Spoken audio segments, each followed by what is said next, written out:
They say every man has a price. For some, it's gold. For others, it's blood. For me, it was powdered milk. Not for me, but for the two tiny mouths crying in the dark, calling me father. They say when a monkey becomes too dangerous in the jungle, the tribe kills it. I used to laugh at that proverb until I realized I was the monkey, and the hunters were already here. This isn't a story about crime. It's about survival, about betrayal, about what a man becomes when life leaves him no options. My name is Ife, and this is how I lost everything trying to save what mattered most. The rain came harder than ever that night. Inside our apartment, it dripped through the ceiling, landing directly in my son's crib. The generator was silent. No power, no light, no milk. The tin of formula was empty. Nosa had tried to breastfeed, but she was too weak. Our twins were 1 month old, 1 month, and I was already failing them. The pharmacy refused credit. The landlord gave us 72 hours. I stared at the wall like it would split open and hand me a miracle. Nosa finally broke. She sat on the edge of the bed, tears rolling silently. "Are we cursed, Eve?"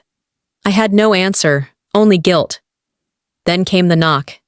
Heavy, slow, almost disrespectful.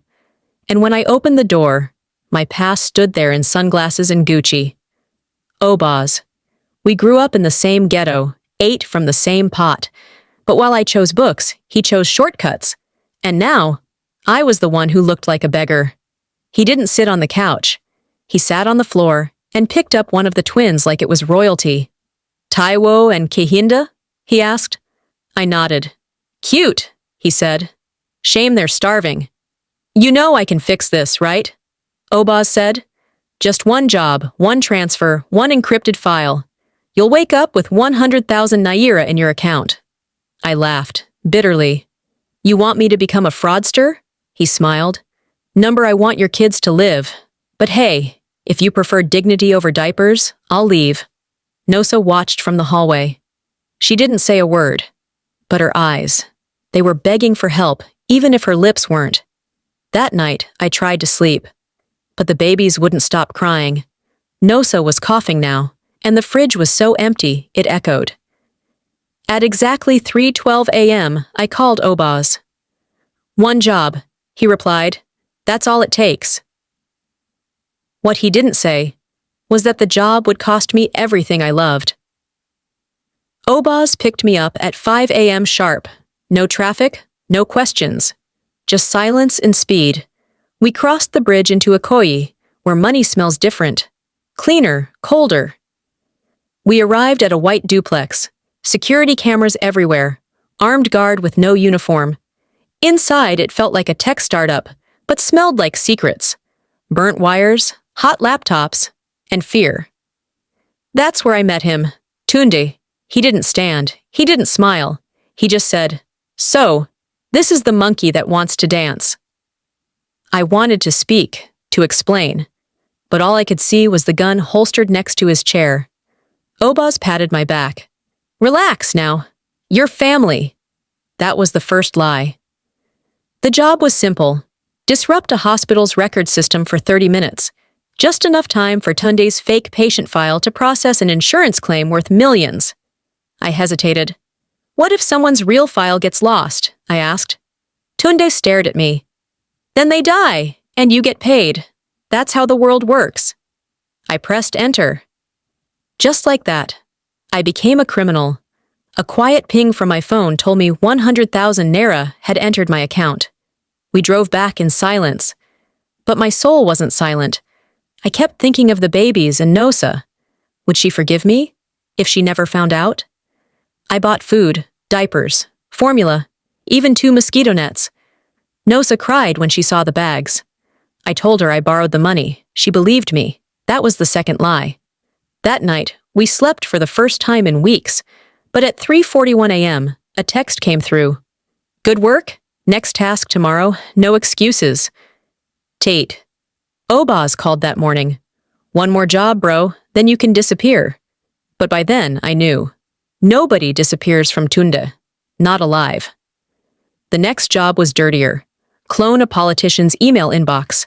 blackmail material, leverage, extortion. I don't know how to do that, I said. Learn, Tunda replied. Back home, Nosa noticed the change.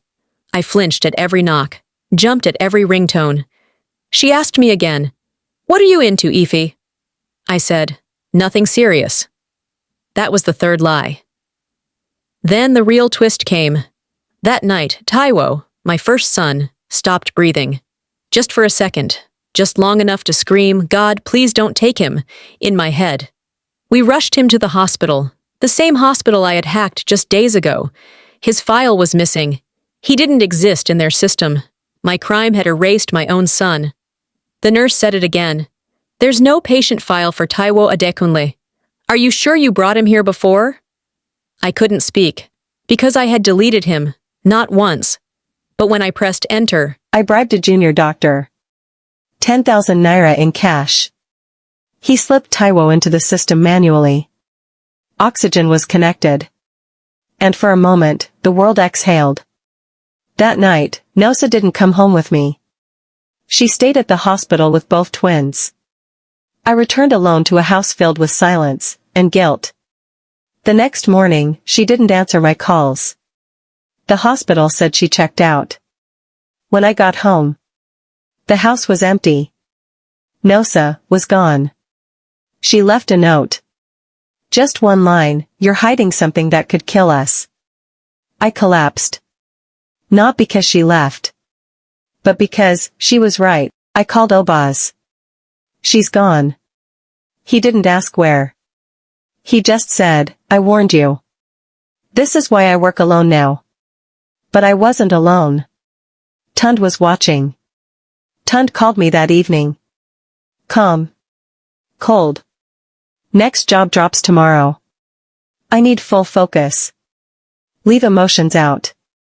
Or I'll remove them for you." The job? Wipe the bank record of a businessman about to testify against a senator. I asked, "Why me?" He said, "Because your hands are already bloody." I couldn't do it. Not this one. I shut the laptop. Told Obaz I was out. He didn't argue. Instead, he whispered, "Then run. Now." But it was already too late. Tund had hacked my phone weeks ago. He heard everything. And for the first time, he spoke a new code, "Kill the monkey." Obaz tried to buy time. Told Tund I was emotional. That I just needed space. But Tund doesn't like excuses. And the first person to bleed wasn't me. They found Obaz's car on the mainland bridge. Doors wide open. No driver. Just blood on the steering wheel. And a monkey keychain on the dashboard. I ran. Not because I was afraid. But because I realized something even worse. They might already know where Nosa is. I called every friend she had. Nobody knew. Then I remembered the hospital discharge records. I hacked the system again. Traced the IP from the form. She had gone back to her aunt's village. No phone. No signal. Just silence. I packed my gun. And my guilt. Because I knew. Tund was coming for her next. I took a night bus to Ibadan. 3 hours on a broken road, hiding under a hoodie. I didn't even know if she'd let me in. But I had no choice. She was the only thing left worth saving. Her aunt's compound was silent. Tin roof. Clay walls. When I knocked, Nosa answered, baby strapped to her back, tears in her eyes. She didn't hug me. She just said, "How bad is it?" I told her everything. About Obaz. About the hacks. About the hospital records. About Tund. She didn't cry. She just nodded. She whispered, "I would have forgiven you, if you told me before it almost killed our son." That hurt more than the gun that was now hunting us. I barely slept. But around 4 a.m. I saw it. A white van parked 2 houses away. Tund had found us. I grabbed the babies. Woke Nosa. "Go now. Through the bush path behind the house. Run. Hide. Don't stop. She didn't argue this time. I stayed behind. 1 gun. 2 clips. I wasn't ready to die. But I was ready to kill. They came in pairs. 1 through the front. 1 by the latrine. I waited until I saw their shadows. 1 step closer, and... boom. First shot. Chest. He fell. I didn't know how many. But they knew the layout. This wasn't revenge. This was cleanup.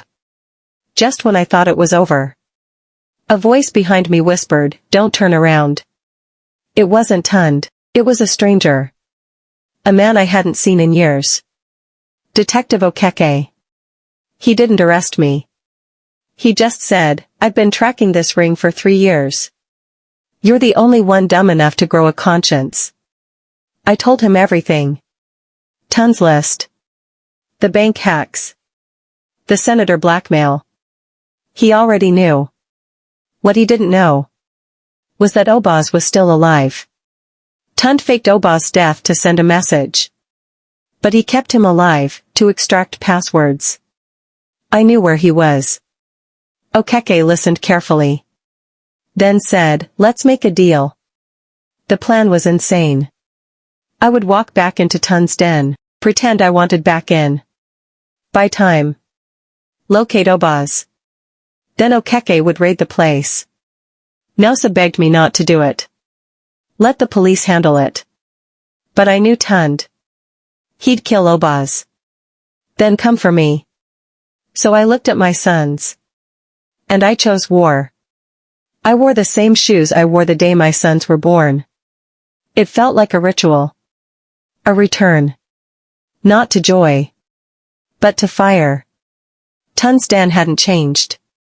Same blinking servers. Same sharp smell of burnt wires. But this time, he hugged me.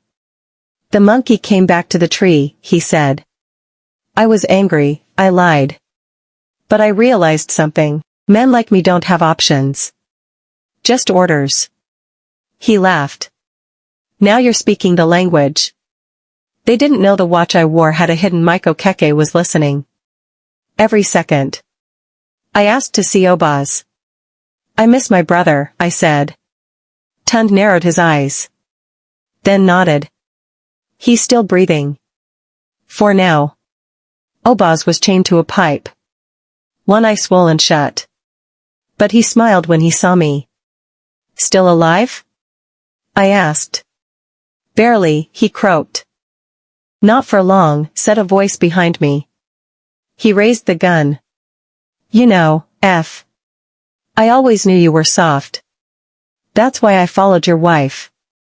That's why I sent men after your sons last night. Before I could reach for my gun." Boom. The wall exploded inward. Flashbang. Gas. Okeke's men swarmed like angry bees. Tund disappeared into smoke. I chased him. Through the smoke. Up the stairs. He fired once, missed. I didn't. 1 bullet. Center mass. Tund fell. Smiling. Obaz survived. I testified. They gave me 7 years. Nosa waited. The twins grew up thinking I was a soldier. And in a way, I was. Because I fought for their future. Even if I had to lose mine to give it back.